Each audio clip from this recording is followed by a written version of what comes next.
Bom, meu nome é Peter Alpelbart. Apesar do Peter, eu não tenho nada de americano nem de inglês. Eu sou nascido em Budapeste, na Hungria, na Europa. Vim bem pequenininho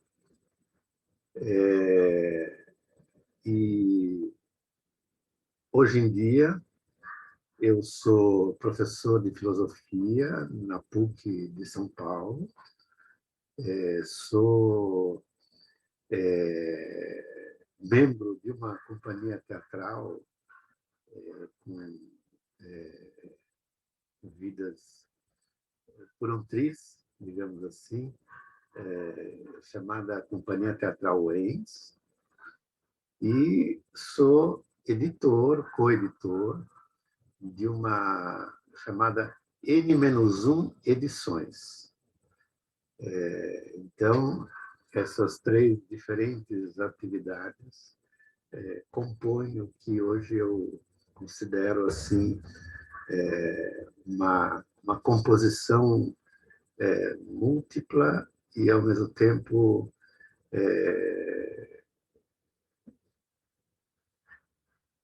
conectada e interconectada. É isso.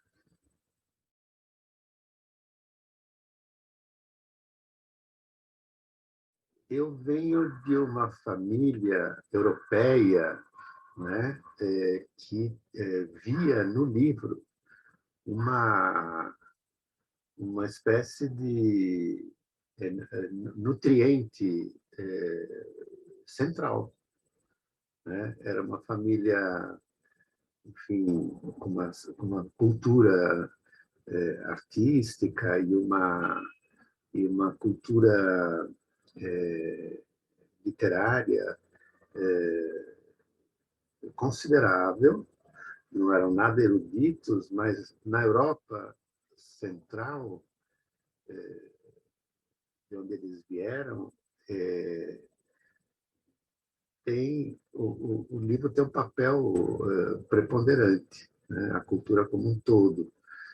Eu, então, respirei um pouquinho disso, muito criança, mas eu tenho a lembrança de que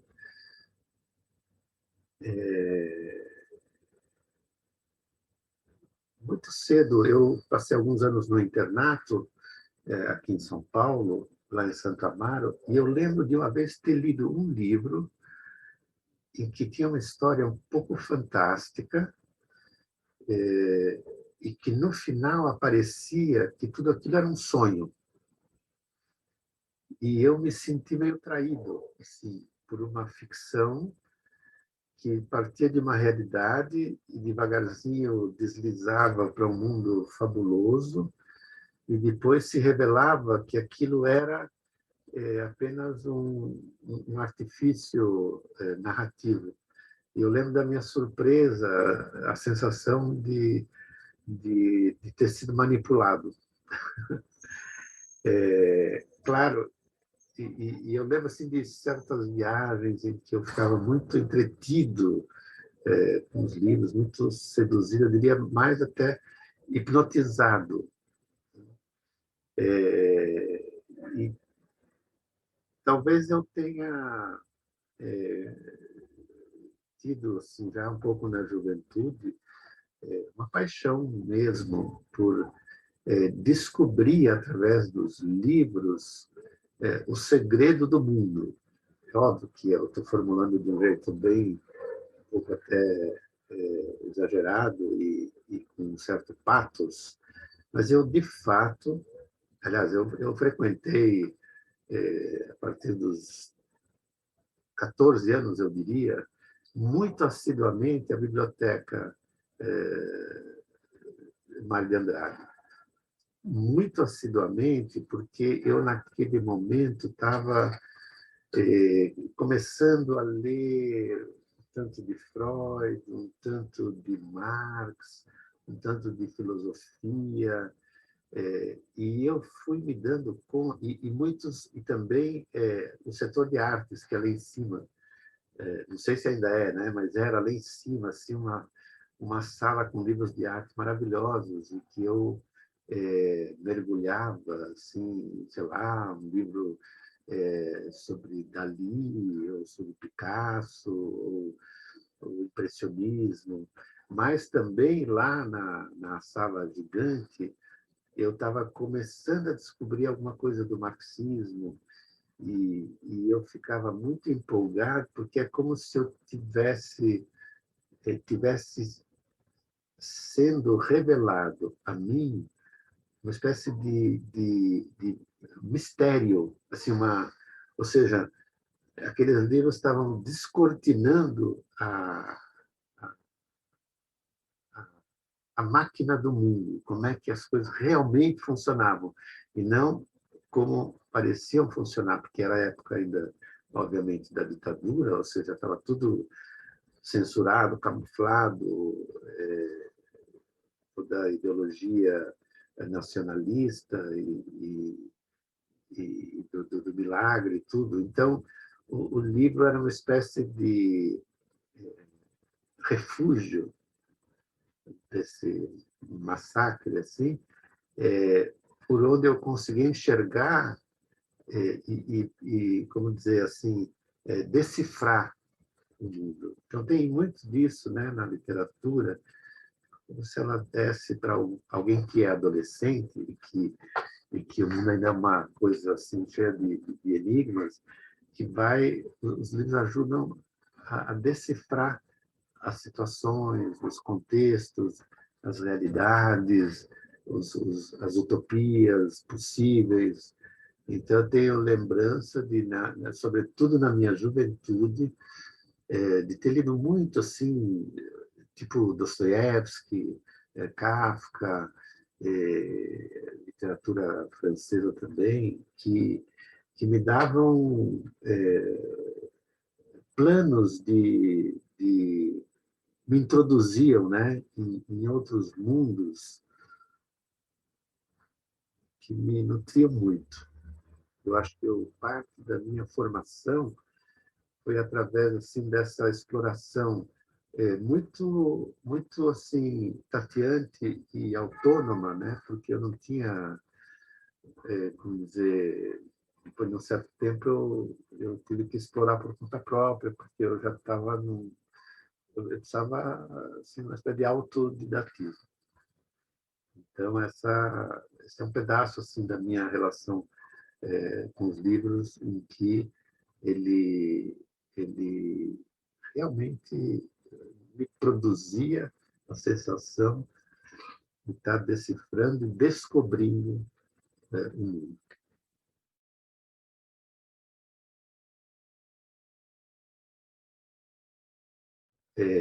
Eu escrevi alguns livros, né, ao longo do meu processo assim de mestrado, doutorado. Cada um deles, o mestrado virou um livro, depois eu publiquei um outro, depois um terceiro. E assim eu ia. Cada livro foi publicado por uma editora diferente, né? O primeiro foi pela Brasiliense, o segundo foi pela Imago, o terceiro foi pela Perspectiva. Livros sobre a questão da loucura, a questão do tempo.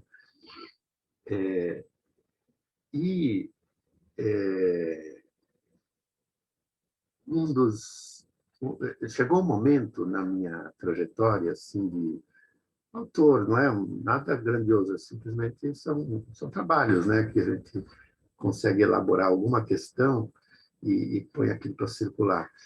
Mas eu tinha antenas assim para autores que estavam, por assim dizer, emitindo uma outra música filosófica, teórica, política, literária.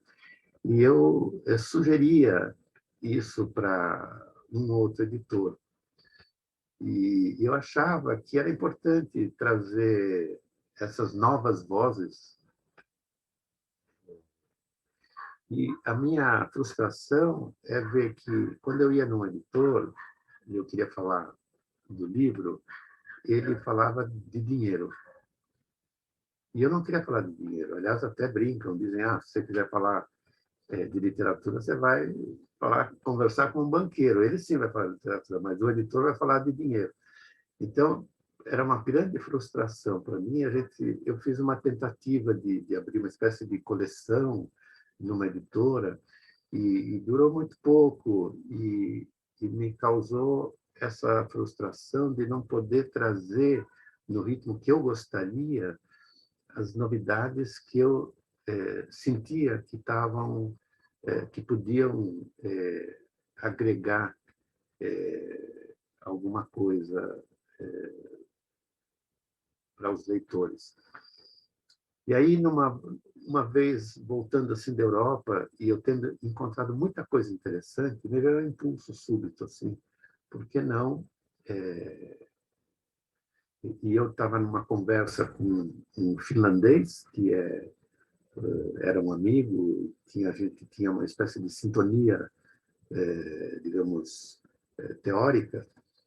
E aí, em conversa com ele, ele também gostou da ideia de fazer uma editora, e por que não uma editora assim internacional, que produzisse livros bilíngues, né? Então, a gente resolveu fazer uma editora transnacional, ou seja, brasileira e finlandesa ao mesmo tempo.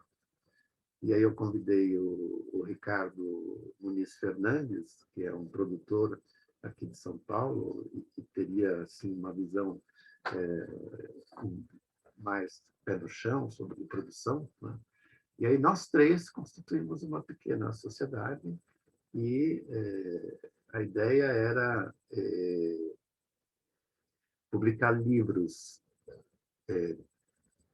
com um certo apoio financeiro lá da Universidade Finlandesa, com a produção feita aqui, e livros que fossem no espectro filosófico, antropológico, político, né, ciências humanas. E aí, o nome de N-1 me veio numa leitura, um filósofo que eu acompanho há muito tempo, que é Gilles Deleuze, e Félix Guattari, né? E tem lá um livro dele chamado Mille Plateaux, tem uma referência a N-1, que eu vou explicar em 2 minutinhos o que é. N-1 parece uma fórmula assim muito enigmática, mas ela é muito simples. N é uma multiplicidade de pessoas, de qualquer. O que é poder pensar numa multiplicidade sem submetê-la à tirania de um dos elementos? Ou seja, digamos, tem um monte de gente, e será que dá para acolher essa diversidade sem que um dessas pessoas ou desses indivíduos tome o poder e queira representar todo mundo? Seja ele um presidente, um papa, um pastor, um chefe de gangue. Ou seja, é possível pensar sem subsumir o pensamento ao a uma unidade, a um centro, né? Seja ele o Estado, o capital, Édipo, mil coisas que podem ocupar o lugar de centro, de comando, né? Então, essa era a ideia que vem um pouco do Pierre Clastre, né? Que é um antropólogo que sustenta isso, que certas culturas ameríndias não têm Estado, não porque elas sejam incapazes, mas todo o esforço é justamente de lutar contra a eventualidade do surgimento de um Estado, que aí tornaria elas piramidais, aí sim teria um rei, teria hierarquia, mudaria tudo. E que elas têm a inteligência coletiva de, por assim dizer, expurgar a ameaça do surgimento dessa hierarquia piramidal que resulta sempre num chefe que acaba mandando em tudo. Ou seja, no fundo, isso é uma inteligência absolutamente democrática. Enfim, isso é a explicação do N-1. Mas então, esse nome N-1, que todo mundo erra quando pronuncia, qualquer livreiro diz, não, N1, N mais 1. Ninguém entende muito o que é, mas não faz mal. Fica assim como uma espécie de pergunta, o que será que quer dizer N-1? Que eu acho que é uma fórmula que serve para pensar vários contextos subjetivos, coletivos, políticos, etc. Agora, então começou essa aventura com nós três, e começamos a publicar livros bilíngues, né? Um livro do Guattari, um livro de um pensador japonês que estudou na França com Deleuze, que escreveu sobre o corpo, chama-se A Gênese de um Corpo Desconhecido. É maravilhoso esse livro, sobre cinema, o corpo, imagem.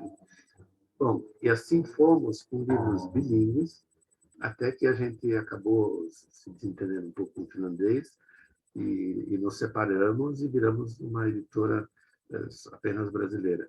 O que acontece é que no começo, então, assim, quando você fizesse referência ao livro, aparecia assim, Helsinki, São Paulo. Em que cidade foi publicado? Helsinki, São Paulo. Assim como tem Londres, Nova York, que aí faz sentido, mas Helsinki, São Paulo é assim, extravagante, quase cômico, né? Mas a gente brincava um pouco com isso, né? Que a sede era em dois lugares tão discrepantes em tudo, né? Em tudo. Não só na temperatura, na cultura, na geopolítica, etc. Bom, de lá para cá, passaram-se mais ou menos 10 anos. Ou seja, em janeiro, a gente completa 10 anos. E a gente tem, sei lá, um catálogo com 70 livros. Agora, alguns livros são de celebridades, Deleuze, agora outros que viraram celebridade, ou seja, que a gente trouxe, publicou pela primeira vez no Brasil, tipo Preciado, né? Chamava Beatriz e agora virou Paulo. Outro que a gente trouxe ao Brasil, o Achille Mbembe, que é o maior pensador africano, que pensa a negritude de uma maneira radical. Então, a gente tinha isso, publicar autores conhecidos, como, por exemplo, Deleuze, o Guattari, o Negri, etc., mas outros muito desconhecidos por aqui. E alguns mais desconhecidos ainda, mesmo em seus países de origem, tipo assim, Fernand Deligny, que era uma espécie de poeta, escritor, que trabalhou com autistas por muito tempo e que tem uma escrita fabulosa. Então, tem uma espécie de esforço em, ao mesmo tempo, antenar para aquilo que é muito agudo, muito contemporâneo, mas não da ordem do modismo, assim, que está captando uma energia do hoje digamos, antecipando alguma coisa que vem vindo. Então, essa é uma das nossas preocupações. A segunda é fazer do livro uma espécie de objeto estético no sentido forte da palavra, assim, que afete, que não é que chame atenção, mas que realmente dê ao livro, devolva ao livro assim, uma dimensão de espanto. Eu vou mostrar aqui, eu tenho aqui, desculpe, acabou de sair, a gente publicou agora uma pequena coleçãozinha de 4 livros em torno da questão do zapatismo, né? De um movimento mexicano, não é revolucionário, eles se chamam rebeldes, né? E tem uma zona do México que é totalmente tomada por eles, né? Autonomistas. E então a gente, por exemplo, fez 4 livros, esse aqui é um deles. Então, a capa, olha só, que esse aqui é do Artaud, que não é exatamente um zapatista, ele é pré, mas ele teve uma conexão muito forte com os indígenas mexicanos. Então, é uma capa muito, assim, muito trabalhada, muito cuidada. Realmente você olha, toca, tem uma coisa da tatilidade, de uma leitura que seja hospitaleira, né? Que não expulse o leitor. Ou essa aqui também, que essa capa é um desenho da Rivane Neuschenbander, que é uma artista fabulosa e que produziu, essa aqui é uma hidra, por exemplo, a hidra capitalista. E esse é um dos líderes do movimento zapatista, que é o Galeano, né? Subcomandante Galeano. Bom, então essa dimensão assim do cuidado com o livro e sempre, se possível, agregar uma espécie de elemento artesanal, né? Por exemplo, esse livro aqui, se você abre, ele tem uma fitinha assim que tem uma frase que é do próprio livro. Então sempre tem algum elemento que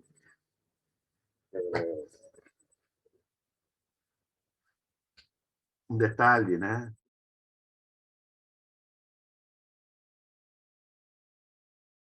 Agora, tem uma terceira dimensão que eu diria, talvez seja de todas a mais relevante, que eu entendo que a nossa editora não é uma empresa, embora tenha que ser também ter um CNPJ, etc. Mas é um projeto de guerrilha editorial, né? Em que, então, temas muito quentes na nossa contemporaneidade são evocados de maneira muito aguda e radical, né? Sobre a questão da negritude, do LGBT, dos loucos, dos autistas, das minorias, eh, da, e do pensamento, né? Um pensamento que tenha uma dimensão de contestação e de reversão, né, da nosso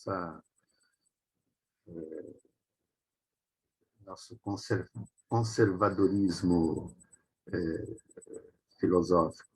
Então, eu vejo N-1 como uma espécie de máquina de guerra, assim, de poder mexer em temas tabus, mas não de maneira simples, da maneira mais aguda e complexa e fina possível. Ou seja, a ideia é um pouco do biscoito fino, quer dizer, você tem que poder oferecer não só algo que seja saboroso, mas que seja necessário, que seja vital, que responda a uma inquietação das pessoas de hoje, né? E que possam, a partir daquele livro, fazerem outra coisa. Ou seja, o objetivo final não é o livro. O livro é um dispositivo de alavancagem da existência individual e coletiva. né? Assim que eu vejo. Ou seja, o livro, a finalidade do livro não é ele mesmo. Ele deve ser conectado com alguma coisa. Por isso que nossos lançamentos, em geral, tinham essa ideia que não é assim uma celebração que gira em torno do autor, que vai fazer a sua dar o seu autógrafo, né? Não é isso, é algo mais forte assim. Por exemplo, sei lá, como o livro, a gente, assim que a Marielle foi assassinada, a gente foi atrás da tese dela, do mestrado dela. E a gente publicou, então, o livro dela, póstumo, obviamente, e no lançamento, porque era uma maneira de manifestar a indignação. Afinal, como uma vereadora vai ser assassinada assim, e depois, claro, até hoje ninguém sabe quem foi o mandante. Mas, naquele momento, a gente fez o quê? Uma articulação, ou seja, propusemos para uma das donas do bar, Aparelha Luzia.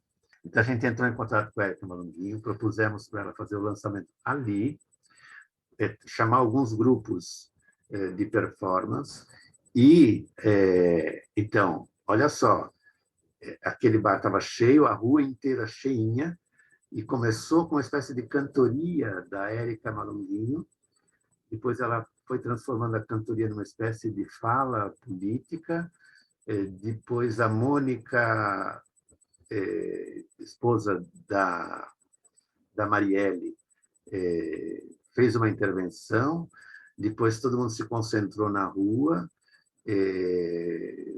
vários grupos, teve um grupo que fez uma batucada, uma dança, uma espécie de performance totalmente direcionada, inspirada, ou melhor, né, como uma espécie de protesto coletivo e artístico e público sobre a morte da Marielle. Ou seja, aí o livro entra num contexto maior, né? E conjuga uma vereadora ou deputada, já não sei, um bar, a rua, grupos e o movimento negro, obviamente, né? Portanto, e movimento feminista e movimento LGBT, ou seja, ali você faz uma espécie de uma ação transversal que abarca várias minorias e que é uma manifestação assim densa, poética, política e ao mesmo tempo também literária, né?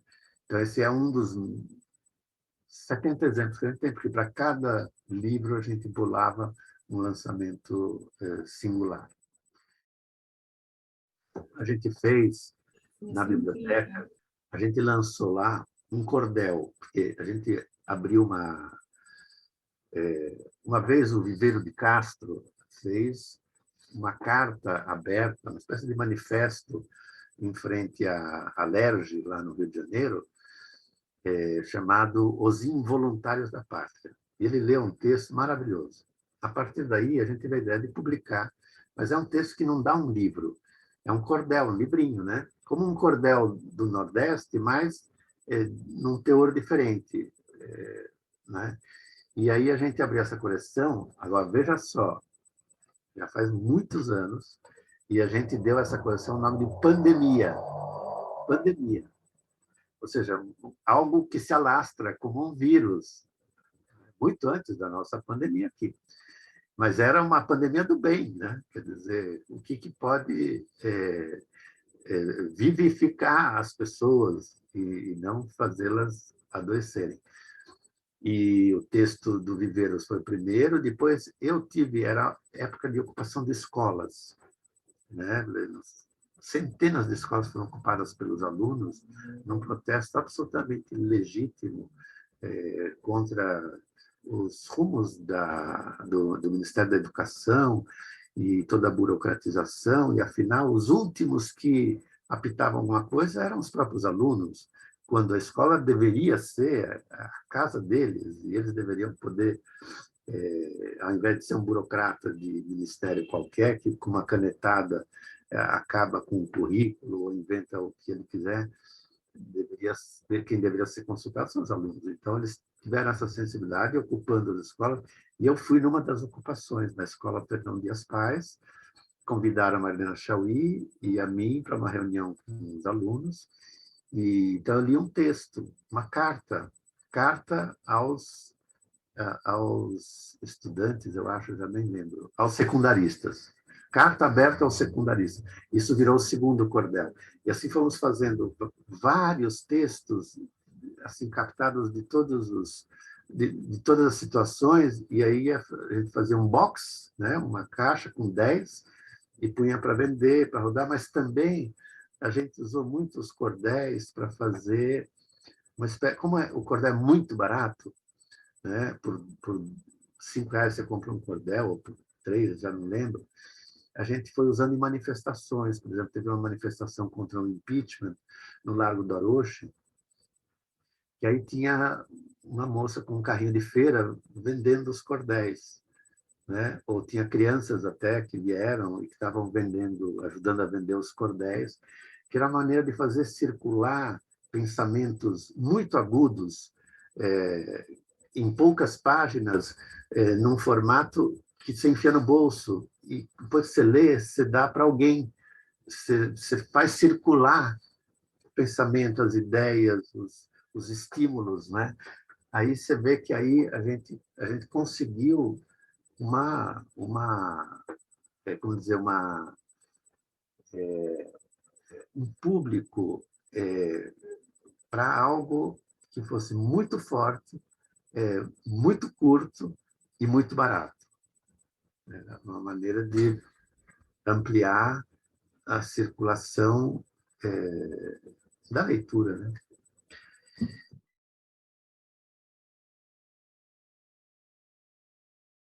Com as primeiras notícias da pandemia no Brasil,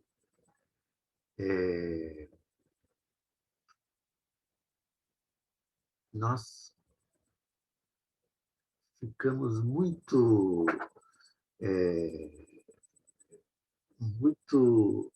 atentos. Como é que uma editora, com o nosso compromisso assim de pensar a atualidade, com os instrumentos mais radicais que tivéssemos à mão, como dá a ver isso no tempo da urgência?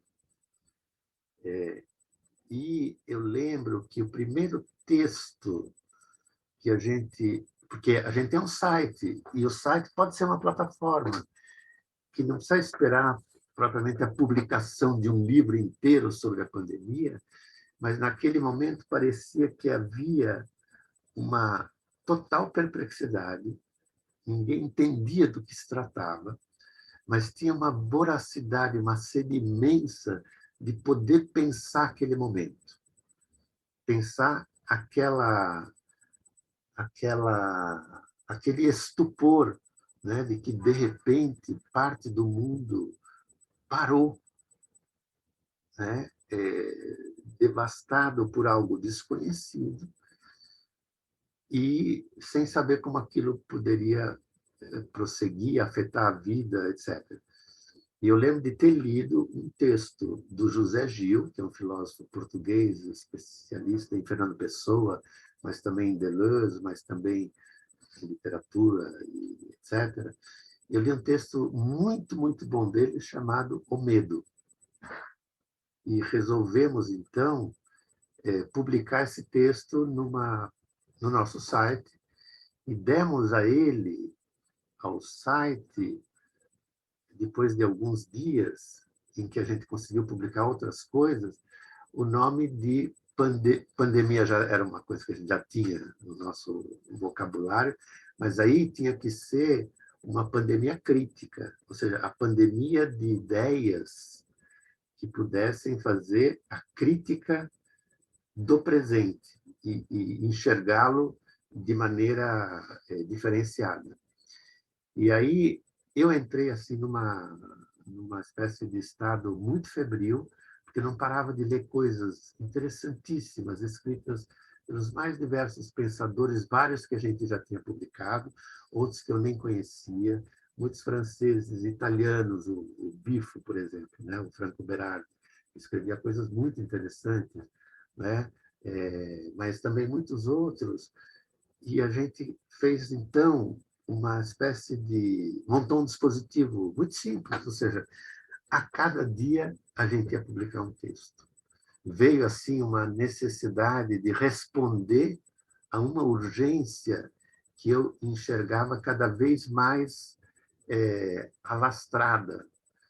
E a gente foi tendo leitores de todos os tipos, mas também fomos o endereço para vários textos que foram sendo escritos nesse começo de pandemia por pessoas que eu jamais tinha ouvido falar, desconhecidos, de todo tipo, estudantes universitários, professores, clínicos, médicos, psicólogos, filósofos, não sei o quê, não só do mundo, mas também do Brasil, muito. Então, a gente ia recebendo e a gente resolveu, ao invés de ficar selecionando,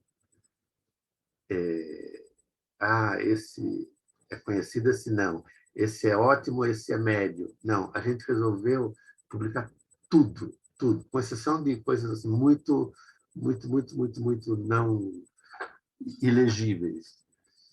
E olha, por 150 dias, todos os dias, a gente publicava um texto diferente, de autores do mundo inteiro e daqui. E, no fundo, foi uma aventura um pouco, como dizer, não muito formalizada, porque a gente não pedia autorização para ninguém. Quer dizer, quem mandasse o texto para nós já era um acordo de se ver publicado online. Mas a gente foi roubando de tudo quanto é parte. Por quê? Porque havia uma espécie de uso e abuso de textos de todos os lugares, em todos os lugares. Eu via muitos sites que faziam isso o tempo todo. Achavam texto, publicavam. Eu achava esse texto, traduzia e publicava. Então, a gente montou assim, uma espécie de força-tarefa, porque textos vinham em inglês, vinham em italiano, vinham, sei lá, às vezes em francês, em outras línguas, e a gente montou uma força-tarefa com alguns ex-alunos meus, ou alunos, ou gente assim, muito próxima, que ia voando, traduzindo para disponibilizar para o público brasileiro. A meu ver, se tornou uma referência, né? Essa cotidianidade com autores de todas as cores e vertentes, e às vezes eram coisas muito exóticas. Por exemplo, sei lá, eu achei um texto de uma dupla de indianos, né? Filósofos indianos, e depois eu soube que tinham publicado um livro sobre Gandhi, sobre o pensamento do Gandhi.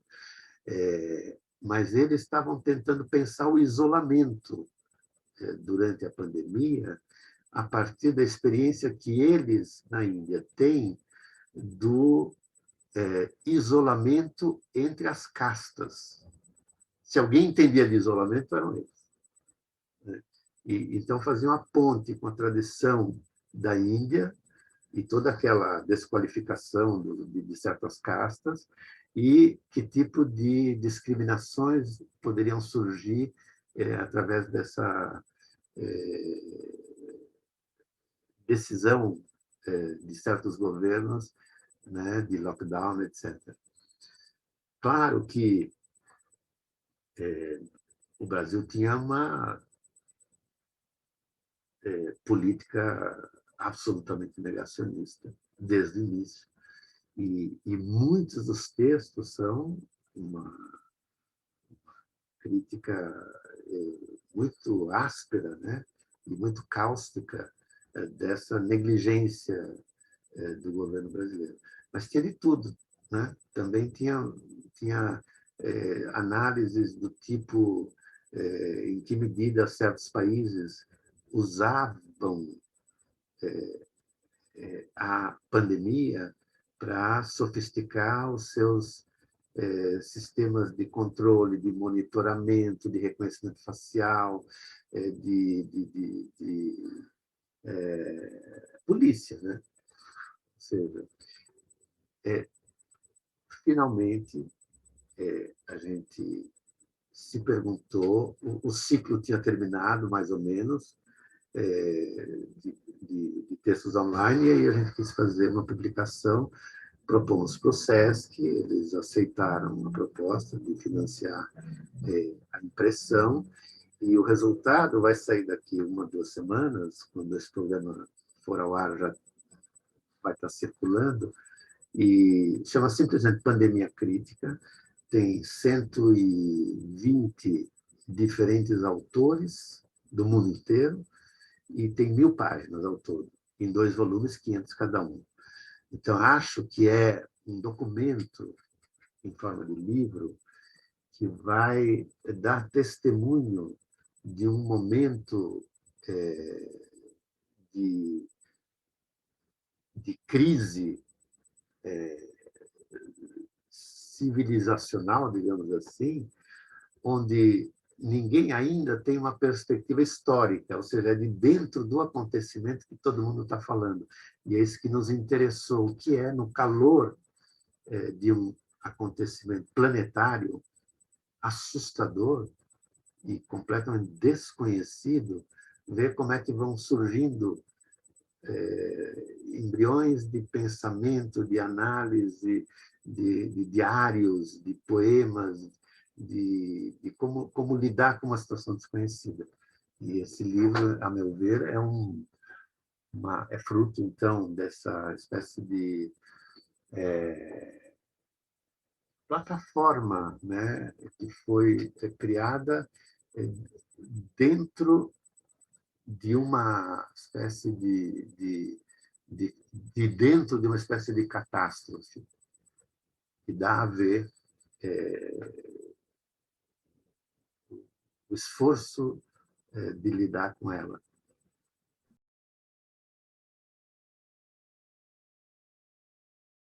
Uma das coisas que me preocupa no momento muito é o preço dos livros nossos. Entendeu? A gente está publicando agora essa coletânea zapatista. O que é o movimento zapatista? É um movimento completamente revolucionário no sentido mais forte da palavra, ou seja, é uma zona inteira do México que o capitalismo não entrou ali, então não tem o dinheiro, não tem o lucro, não tem a produtividade, é uma outra concepção de relação com a terra, com os, com os coletivos, com a democracia, etc.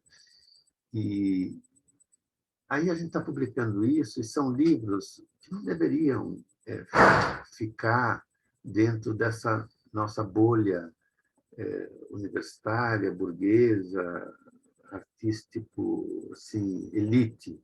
Né? Isso deveria circular muito, muito, entre pessoas que merecem ter essa inspiração, né? Porque não é um objeto cultural de luxo, não é isso que a gente quer. E aí eu fiquei me perguntando muito como é que a gente pode,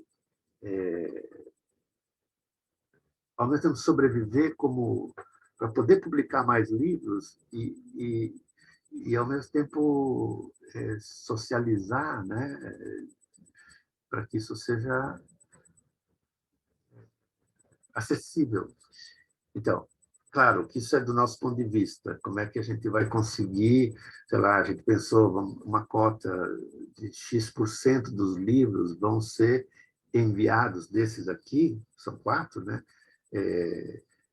para dezenas de movimentos sociais,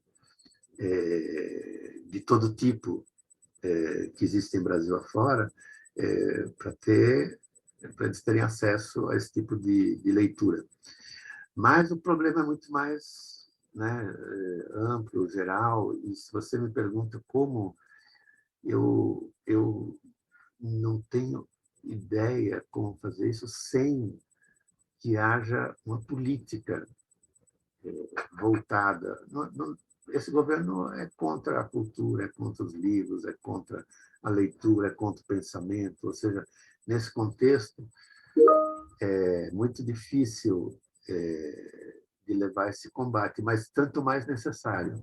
Ou seja, a gente fez uma conexão com a ocupação 9 de julho, em que a gente levava lá uma banquinha, todo domingo tinha lá um almoço, antes da pandemia.